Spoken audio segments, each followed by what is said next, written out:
things were starting to look different and weird. And it sounds silly now, but it took me a little time to realize that all of this binging had put weight on me, and pretty fast, really fast. And then I just really became very afraid, because I thought, well, I already feel alone. I'm already too young in this environment. Nobody really likes me. And now I'm fat, and I wasn't really fat, but I'd put on some weight fast. And my fear about feeling like now I've lost everything made me just become very urgently feeling like I needed to lose that weight as fast as I could. And this is where a lot of dieters get into trouble. There becomes this intensity about, oh my gosh, I have to fix this problem right now. And I threw myself into the diets that I could find, which were little pamphlets at the grocery store. And you can't lose in a couple days what you might have spent 2 months putting on through binging. And this just started a whole roller coaster for me that took me kind of the gamut until, as I talk about in my book, I did find myself on my knees in front of the toilet. And having watched my mother go through that, it was not lost on me that this was something that could just take my life completely over. This is Sharon Betters from Mark Inc. Ministries, and we are in the studio to continue our Help and Hope series that focuses on the challenges of young women. Our first interview in this series was with soul surfer Bethany Hamilton, whose story of overcoming impossible odds encourages millions of young women across the world. Our goal with this series is to assure young women that they are not alone in facing the challenges of today's culture. And today, I'm so excited to introduce you to Constance Rhodes, who will share her story of struggling with eating disorders as a young woman and the help and hope she found. I first met Constance through her book, Life Inside the Thin Cage, a personal look into the private world of the chronic dieter. And I knew as I was reading that her story could offer help and hope to thousands of young women struggling with eating disorders. Constance is a really very busy young woman as the founder and CEO of Finding Balance, a nonprofit health and wellness organization dedicated to helping people eat well and live free. But there are so many other things in her life. She's an author, she's a speaker, and just a very busy young woman. And you can learn all that about her many accomplishments on her website at findingbalance.com. And you can also learn more about Constance when you visit markinc.org, where you can download this interview for free. So Constance, welcome. You have so much to offer women and men on so many fronts. And so today we're so grateful that you're willing to focus on help and hope for young adults, and in particular young women who are struggling with eating disorders. So why don't you give a little brief introduction to yourself and where you are in your life right now? Okay, so I'm here in Nashville, just outside of Nashville, but I grew up in Michigan and moved at the age of 16 to Texas to go to Bible college. And I know we'll get into more of this in a moment, but that is where I first fell into an eating disorder. And there were a lot of reasons behind that, so we can talk through those in a moment. I was in Texas about 6 years, really battling this. Moved to Nashville because I thought I'd be the next biggest Christian artist. And that did not end up happening, but I did end up working in that industry at Sparrow Records. And all the while, this eating disorder was still going on underneath the surface. And in 2000, I actually left my job in that industry. I felt God calling me to work on this issue in my own life. And as He brought me to healing, He kind of refreshed in me a vision to help others who were battling these issues. And so at the time of this recording, about 15 years, I have been doing that through writing my book, Life Inside the Thin Cage, which came out now a long time ago in 2003, and starting an organization called Finding Balance. We're a Christian nonprofit, and we help people find balance with food, weight, and wellness. And we're looking much more broadly than just clinical eating disorders, because the truth is 3 out of 4 women and lots of guys have eating issues, and we're trying to help provide a Christ-centered resource and sort of community. I was really intrigued by your book and also your perspective. Often when you see a title about chronic dieting and so on, it's immediately about a program. and what foods to eat and all that kind of stuff. But that really is not the focus of finding balance. And I want to talk about that more later in our interview. But before we get there, I especially was touched by journal entry that you included in your book. Would you mind reading that for us? Sure. And just for perspective, so this was the year 2000, and I had been battling with these issues for about 10 years at that point, but had never done the math to realize how long it had been. So this is from my journal, April 2000. This is from my book, Life Inside the Thin Cage. It says, "Let me tell you about my life inside the thin cage. It is a dark place with little food, little social interaction, and little freedom. Everything is off limits. Everything is based on performance. If I don't perform well or look good, then I am not good.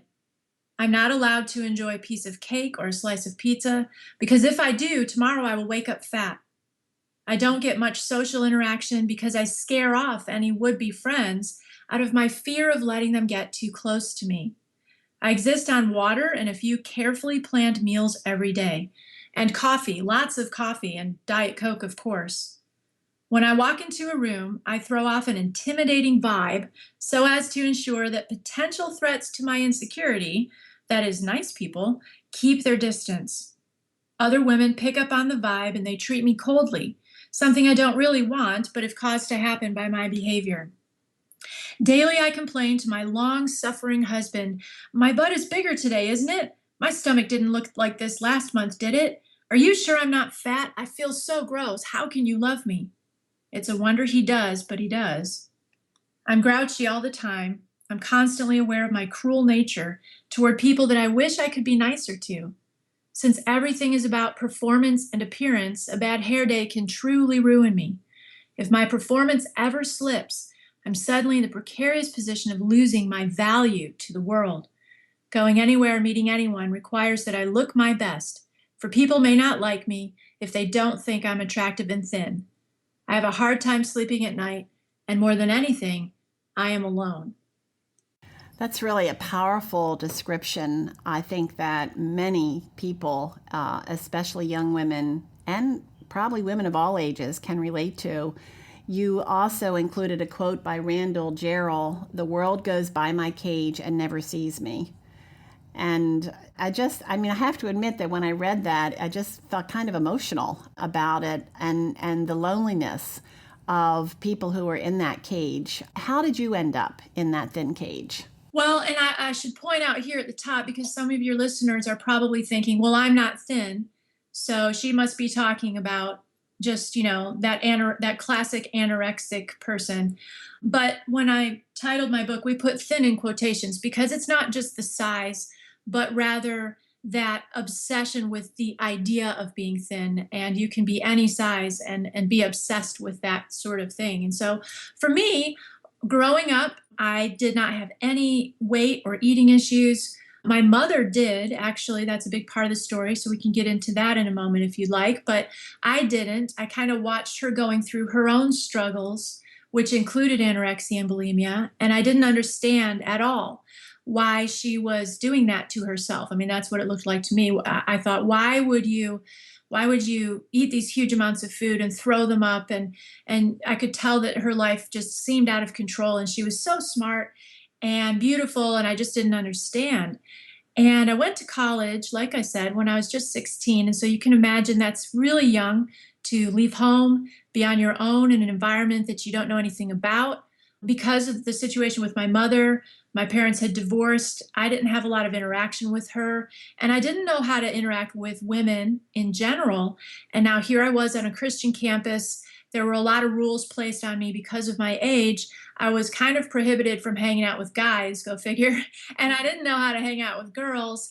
And so it really started with loneliness. In fact, I've given a talk before called Feeding Lonely, because I became so lonely and kind of just awkward in that environment, socially feeling ostracized from other people. Some of that was in my head, and some of it was maybe really happening, like, happens to most young women. You feel kind of left out. And I just began to eat to comfort myself.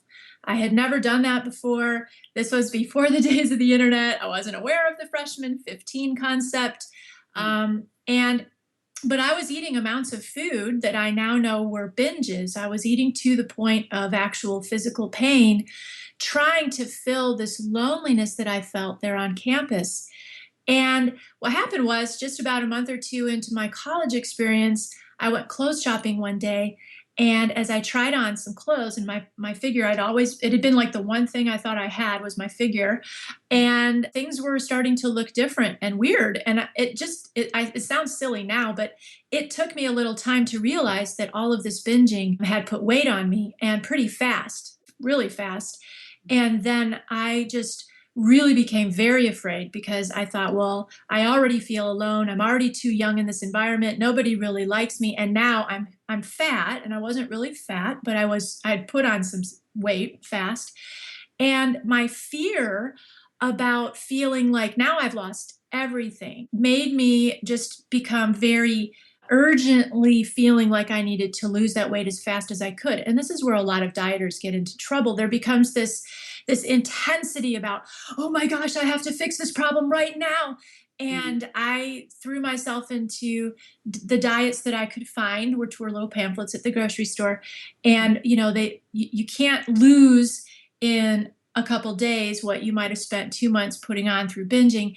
And this just started a whole roller coaster for me that took me kind of the gamut until, as I talk about in my book, I did find myself on my knees in front of the toilet. And having watched my mother go through that, it was not lost on me that this was something that could just take my life completely over. You mentioned your mother, and I remember reading in your book that you were scared when you learned some things about your mother. How did that play into your journey? I've always been interested in psychology, and I read her journals when I was younger.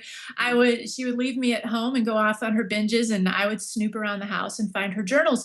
And so I actually had a window into her world, because she was trying to figure out this bulimia. Again, this was at a time when nobody was talking about these issues, and she was documenting everything and trying to figure it out so she could find the key to break free. And so as I found myself, this particular time on my knees in front of the toilet, trying to make myself throw up, I thought, I've seen this. And to me, it's like a demon. That's what I felt like. I felt like if I give into this demon of bulimia, I might never get out of it. And so by God's grace, I actually did not engage in purging at the toilet, vomiting. There's different types of purging, but that's the most common. I did that a couple of times, but I never was good at it, and nor did I want to be. And so then I was just looking for other methods to purge. So I did use laxatives a couple of times. That was a miserable experience. And then more commonly, what I did was I would try and just starve myself for a while, and then I'd get hungry and I'd binge, and then I'd try and starve to make up for it. And so I did a lot of what they call a binge starve cycle. And as that progressed, I actually gained more and more weight, because that's typically what does happen. And then I'd go through seasons of being really quote unquote good and restricting my food, and I'd lose the weight. And so it really became quite a yo-yo. It lasted, the yo-yo period, which was to me the most difficult period, lasted about 3.5 years. And then I had this paradigm shift where I think it was the Lord. I was standing in a bathroom looking in the mirror, and I decided to just really actually survey the damage that I'd been causing to my body through all of that. And the truth was, by that point, I'd gained, I don't remember exactly, but 20 or 25, maybe 30 pounds over what was natural for me. And it was really difficult for me to just look in the mirror and just calmly and soberly observe what had happened. And then I kind of shifted into, all right, instead of trying to fix this right away, I'm just not going to let it get any worse, which was a really great paradigm shift, honestly. But then as I was able to step back from that binging behavior, and the weight came back down to normal, the trauma of those 3.5 years of the roller coaster and feeling ugly and feeling fat, I think that trauma led me to just be so terrified of ever gaining weight again that I just clicked into a very long, controlled eating pattern that was pretty restrictive, but not quite anorexia. And that's what I continued in for about 7 more years. And during that time, I got married and I was working in the music business. And on the outside, everything was great. And I was really thin. But on the inside, as you just heard in that journal entry, it was a very different story. Your description of what you experience is, I relate to a lot of it. The feeling that I'm too fat, that I need to lose weight, and doing it all the wrong way, and then eating too much, and all those things. I think so many of us can relate to what you're saying. What is the difference between binging and anorexia? Yeah. Okay. Well, a couple different things. So, eating disorder wise, clinical eating disorders are anorexia, and there's a lot of criteria for these. And if you'd like to see them, you can go to our website, findingbalance.com, and there's lots of articles and things. So, I won't go through all of that here for the sake of time. But typically in anorexia, someone is going to be underweight, clearly underweight, but they see themselves as overweight. And so they have a very warped self image. They can actually, what they would call binge, so they can eat to the point of discomfort, and they can even purge occasionally, not all the time, and still fit that anorexia box. They are underweight enough if it's female, if they've lost their periods, and there's some other criteria. So typically in anorexia, the person is underweight, but maybe managing that weight in a variety of ways, including purging, which people don't typically think of that with anorexia. With bulimia, that is typically characterized by sessions of binging and purging. So, overeating large amounts of food to the point of discomfort, feeling out of control of that eating, and then purging in some way. So, you can purge through vomiting, through laxative abuse, and even through exercise. And that's a somewhat under-noticed area because we think exercise is great, and it is in balance. And so, that purging, the binging and purging is happening quite frequently. And it's definitely a noted cycle with a pattern to it to qualify for bulimia. Then you have a newer classification called binge eating disorder. And in binge eating disorder, it's similar to bulimia, except that you don't purge. So your binge eaters are typically going to be gaining more and more weight all the time because they're not purging, but they are trapped in that I'm eating more than I want to, I can't help it, I'm uncomfortable, but I'm not purging. That's lots and lots and lots of people that fit that category. Then you have sort of this whole other nebulous thing where you can be really worried about your weight and kind of be underweight, but you haven't lost your periods and you're kind of still eating normally. And so you're not really anorexic and you're not purging, so you're not really bulimic, but you're really concerned about your weight. Or maybe you're obsessed with exercise or even organic food. There's one called orthorexia. That's the obsession with eating only pure, clean food. All of that sort of other nebulous chronic dieting, secret eating, emotional eating that may not fit criteria for anorexia, bulimia, or even binge eating disorder is in this whole other bucket used to be called EDNOS, eating disorders not otherwise specified. And now I think it's called OSFED, OSFED. I don't even remember exactly what that stands for. It hasn't quite stuck yet. But it's basically everyone else. And so I said a moment ago, 3 out of 4 women are fitting anorexia, bulimia, binge eating, or that larger sort of unspecified category of eating issues. And the line of balance that we're looking for is food is not your friend and food is not your enemy. You're able to eat when you're hungry. You stop when you're full. You're getting exercise. You're doing all things in moderation. Food is not your God. Your weight is not your God. And you're able to make choices about food and weight and wellness that really love your whole self well. So not just your physical body. Some people would say, well, I love my physical body well, so I work out all the time and I only eat pure. But there are some downsides of being rigid about such things. So we want to see people love well their whole self, mental, emotional, intellectual, relational, and spiritual. In your book, you were talking about a period in your life where you were actually thin, but you were constantly worried about eating and making sure that you didn't get fat. I think about parents especially who they can see in their child that their child is so thin, but the child looks in the mirror and sees a fat person. And adults too. How many women that I talk to, if you bring up dieting or there's a dessert, they're like, oh no, I can't eat that because, my weight. And I look at them and I think, but you don't need to lose weight. You look wonderful. What do you think is influencing this kind of thought process? Well, we have a collective paranoia about fat. We do know there are a lot of health issues in our country. We are a country actually who has used food as friend and enemy quite a lot. And if you look around at an airport or a mall, you will see examples of that on the whole spectrum. We are out of balance with food in our country, and weight is the only acceptable form of discrimination left, I think. And it is also a very obvious thing to be discriminated against, unlike, say, someone with an alcohol problem, but you can't see it, or sex addiction, but you can't see that on the outside. And so there's a lot of attention paid to appearances. And I'm not going to sit here and tell you that I don't care about appearances, because I do. And I want to be mindful of maintaining the shape that God gave me. Everybody has a different set point. I think it's just that, what messages are we listening to, and are we going to be able to make choices that help us to be well and, have bodies that can do the things that God wants us to do without that paranoia of, if I gain a pound, the whole world will come crashing around me. Or on the other side of it, if I could just lose weight, then I could be who God, created me to be and do what he's called me to do. There's just such an obsession on the outside. I mean, that's just the way we're wired as humans, I think, to see the outside and to focus there. And it takes a deliberate intentionality to choose to look deeper than that and to bring those things into alignment in some kind of balanced and holy way.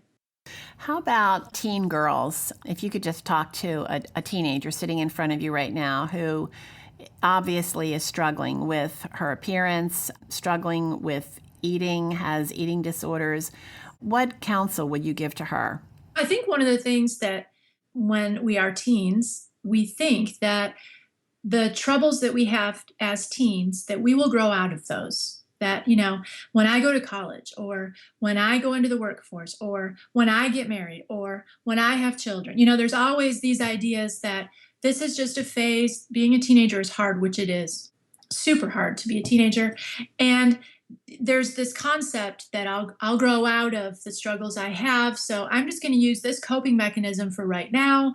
But soon I'll leave all of this behind, and I'll walk off into, adulthood, and everything will be better, and I won't feel like a nerd anymore, or insecure or scared.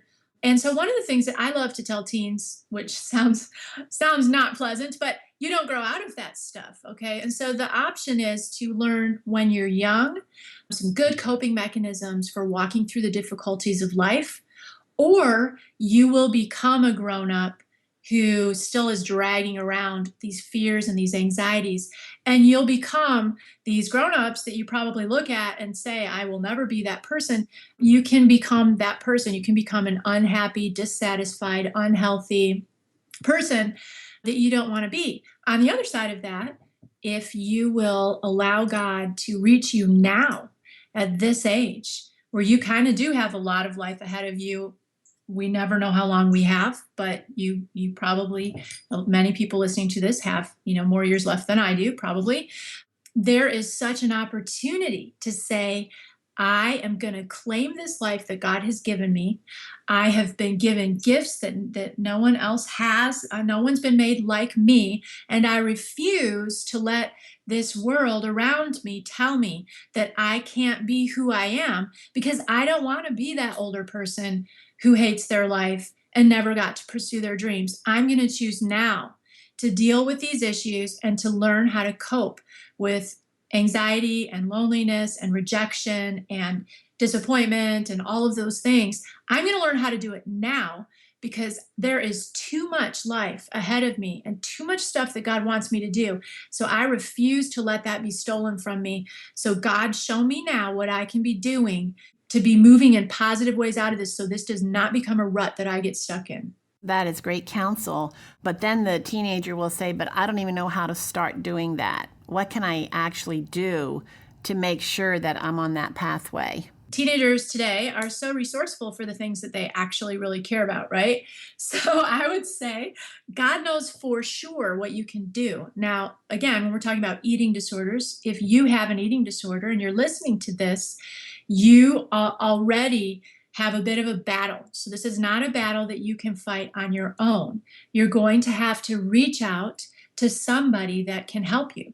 So, for example, with eating issues, you could email us at Finding Balance. For example, there's a first step. You could Google help for eating disorders or help for self-injury, which sometimes goes with eating disorders, or help for depression or anxiety, whatever it is.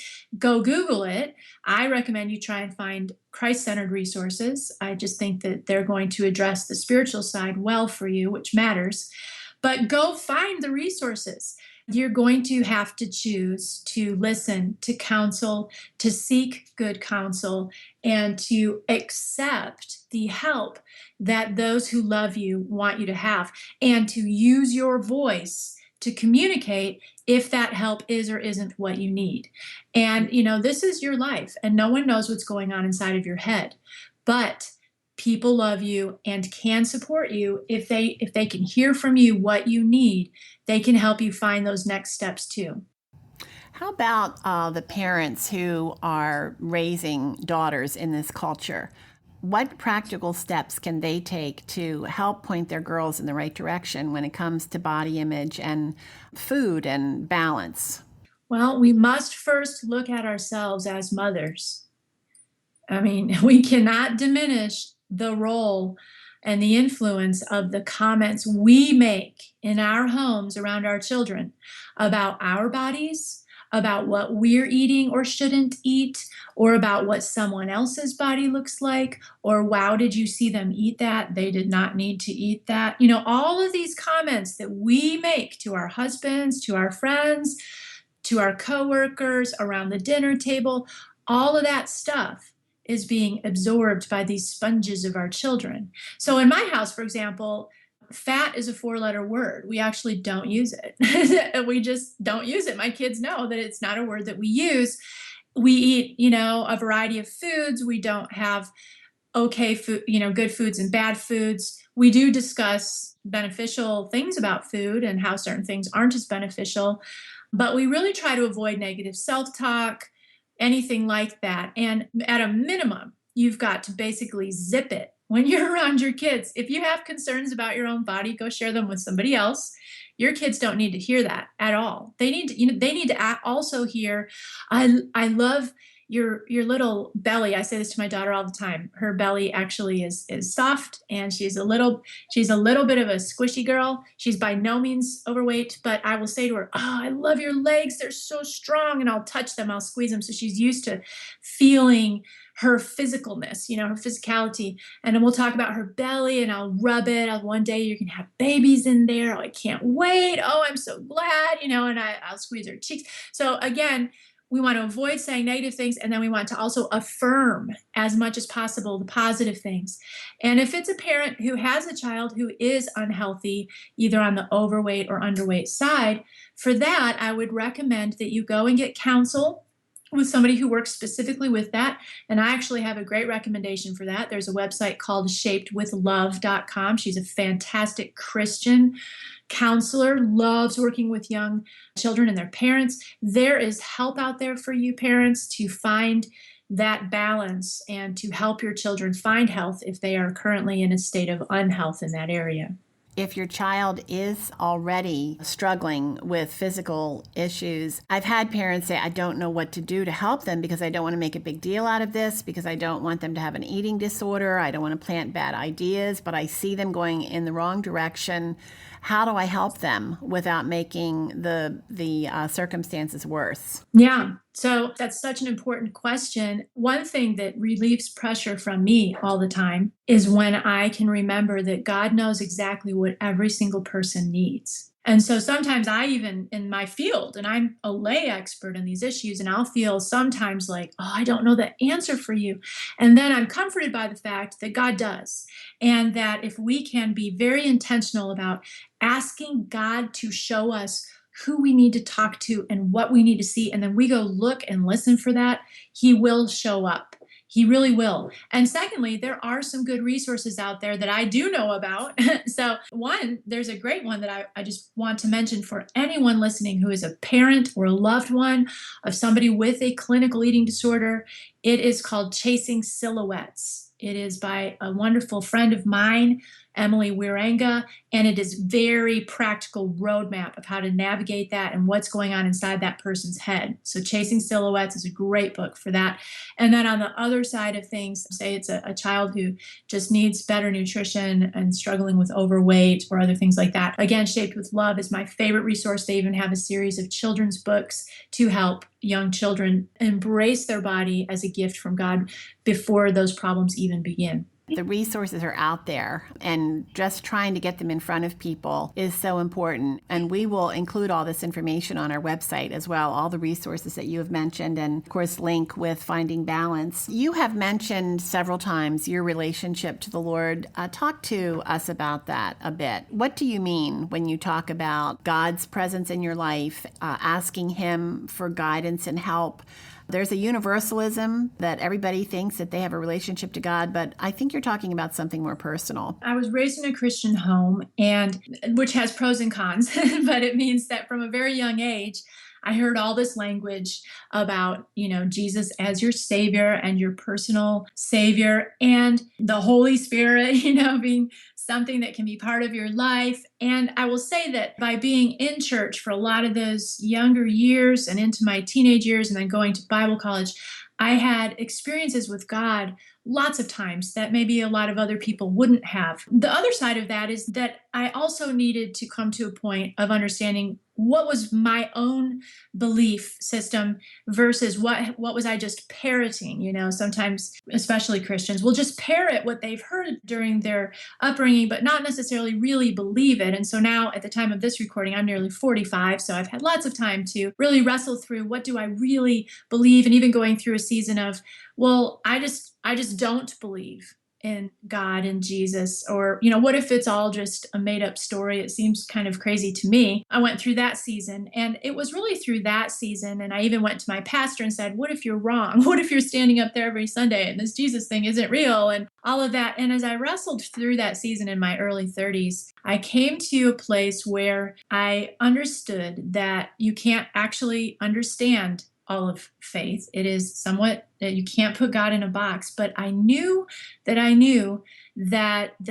God has a plan for my life, that Jesus, God's Son, came to set free the captive. I knew that I wanted that freedom, and that in my life, having a relationship with this triune God, God, Jesus, and the Holy Spirit, that there's this larger story than just my own. And there's this author who is far more brilliant than I am at writing my story of my life, because he planned our lives. The scripture says that before we were even born, our days were written in his book. And so I believe that way. I believe that God has a plan for my life. I have submitted my life to Jesus and to asking God to show me where he wants me to go and what he wants me to do each day, and to building his kingdom with him instead of trying to build my own. And for me, I have found that life is not necessarily easy, and sometimes it's even harder that way, but I am not alone in it, and I draw great strength from that. How do you keep that relationship going? Well, luckily, a little byproduct from the work I do, in that I am constantly talking with people like, for example, you and your husband. We had a wonderful interview a few weeks ago, and regularly as part of my work, we are creating content where I have this opportunity to continually rub elbows with a lot of people who are pursuing a deeper and deeper relationship with God. And so I get to learn from that. A couple of other disciplines I have a regular weekly prayer call on Tuesday mornings with some people related to the ministry that we do here. I have another prayer call on Thursday mornings with my father. Then I just try and engage in spiritual activities. We're involved in our church. And, so it is a bit of intentionality, spiritual conversations. George Barna talks about the importance of spiritual conversations and just being with others and talking through spiritual matters, not to prove points, but to just continue learning and growing. So all of those things are very important to me. What about the person who is not in the place that you're in right now, that doesn't have all of those wonderful connections and opportunities? A mom balancing a bunch of kids and very busy life, but she has made a commitment to Christ and yet it just seems stalled. What practical ideas could you give to her for maybe jumpstarting that relationship, especially in light of the conversation that you and I have been having?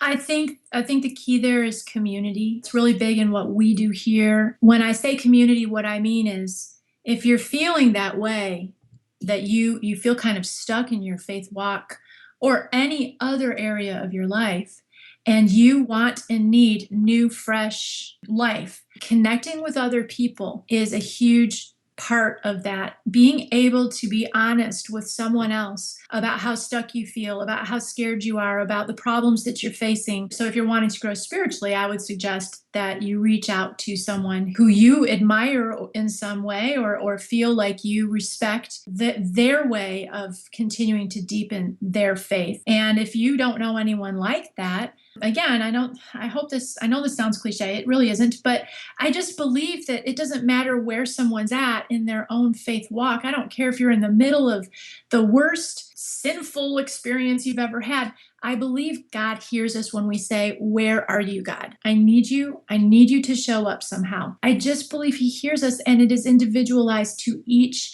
person. And wherever you are never, never, never too far from God to just reach out. And you can even tell Him if you're mad at Him or if you don't think He's there, but just call out and say, "I need you. I'm going to open my eyes. I need you to show up." And I believe that He will. I really, really do. I've seen it happen in my own life, and I've seen it happen in countless lives of those we serve at all points along these so-called, Christian or spiritual continuum.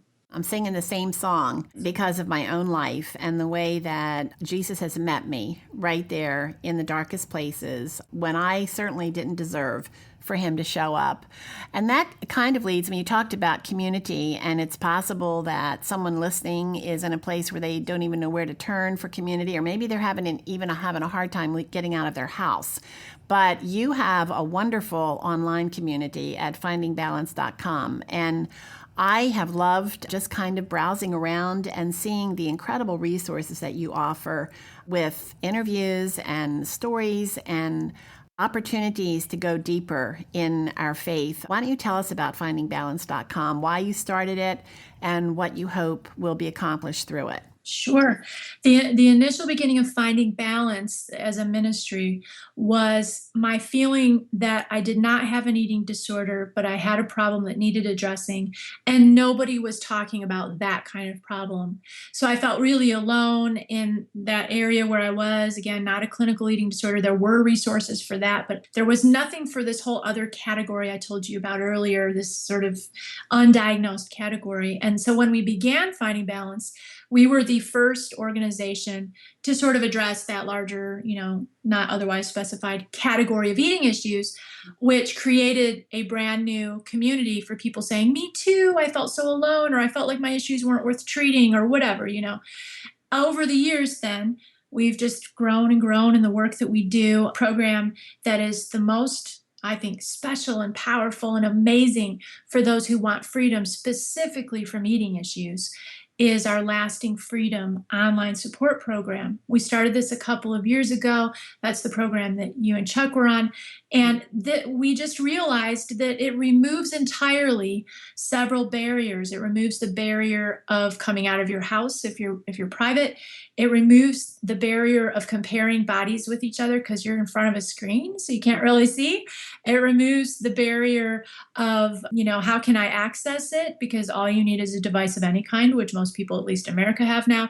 And it even removes the barrier of cost because it's very moderately priced. And so we are able to connect in community through video chat, sort of online support groups that discuss very specific content. So it's very well organized, and people are able to interact with each other in a private networking area where they're growing and sharing their struggles and their praise reports together, And so community is developing online, and that's the way the world's going anyway. Everybody's kind of online, and that there can be some downsides. So we would never say that online replaces counseling, one-on-one counseling or treatment, but community online is fantastic. And there are a lot of communities out there for a variety of needs that people may have. I just always would recommend, again, you want to go to a balanced community, a community that is there for, in my view, a higher purpose than just building up your self-esteem. That's what a lot of psychology will tell you, is if you could just feel better about yourself, all your problems would go away. But that continues the focus on the self being sort of what makes your world work, which in my view is a lot of pressure on us and leads us to sort of behave in ways that aren't healthy. And instead, I advocate sort of a more God-focused community where we understand that we all have specific responsibilities and things we can do to pursue wellness, but we do not have to be responsible for making our life work all by ourselves. That there is help for that, and that comes through God and tapping into what He wants us to be doing, and through community, so we can be supported as we make those steps forward. I think that's a great summary of what you're doing. And it also ties back to the beginning of our conversation when you were sharing how lonely you were when you were off to college. And that's kind of how things started going on a downward spiral, how incredibly important community is. And God created us that way. I think He actually created us to be lonely, to feel lonely, so that we would understand how important the gift of community is, and how so many of the challenges that we have are resolved by being connected to other people. So it's a great outreach, and I hope that many of our listeners will check out all of the great resources that you have prepared, and you're always adding more. And so it's really a wonderful, lively community too that offers the help and hope of the gospel in a very unique way, and we appreciate that. I want to reinforce something I've said several times just to make sure it sticks in. And that is that a couple things. One, that whoever is listening to this, you are not alone in your struggle. So even if right now you feel alone and nobody even knows about your struggle, whatever it is, eating issues or some other area, you actually are not alone. That there is a God who sees you and who wants you to know love and to know grace and to know freedom. So that is true for anyone listening. I don't care if you're an atheist. There is still a God who is seeing that, and you are not alone. Secondly, that God knows what you need next to walk forward toward freedom, toward that love that you long for, that connection with others. And I just want to remind you, He is there for you. You cannot do anything that will surprise Him. You cannot do anything that will disappoint Him to the point that He runs away. That is never, ever going to happen. He has amazing grace. Let's remember that, amazing grace for all of us. And so my prayer for anyone listening is that you would receive that grace, that you would just reach out and say, I need it. I'm going to take it. I receive it. Please show me what to do next. And then just, again, open your eyes and your ears to how God might lead you, whether it's to go talk to a counselor, to go online to find a resource, to read a book, to talk to a friend. There are so many things you can do if you really want to find the freedom. That's a perfect way for us to wrap up our conversation. I'm Sharon Betters from Mark Inc. Ministries, and you have been listening to a conversation with Constance Rhodes, who is the author of more than one book, but in particular, Life Inside the Thin Cage, as well as the founder of Finding Balance. We are so thrilled to have had this conversation with Constance. You can learn more about Constance by visiting findingbalance.com, or you can go to our website at markinc.org, markinc.org, where you can download this interview free of charge. And we will also have links to some of the resources that Constance has mentioned in this conversation. We are so grateful that you have listened to this interview about finding help and hope when you're hurting, especially as a young adult or as a young woman or as the parent of a young adult. You can find more resources like this at markinc.org. They are free of charge. They're stories told by other people who have experienced difficult life challenges, especially the kind of challenges that are often experienced in isolation. that are difficult for other people to know how to help. And so the stories not only will offer help and hope to the one who is hurting, but they also are a means of equipping those who love them to walk alongside them when the lights in their lives go out. So thank you so much for listening. You can find more information about Mark Inc. at markinc.org.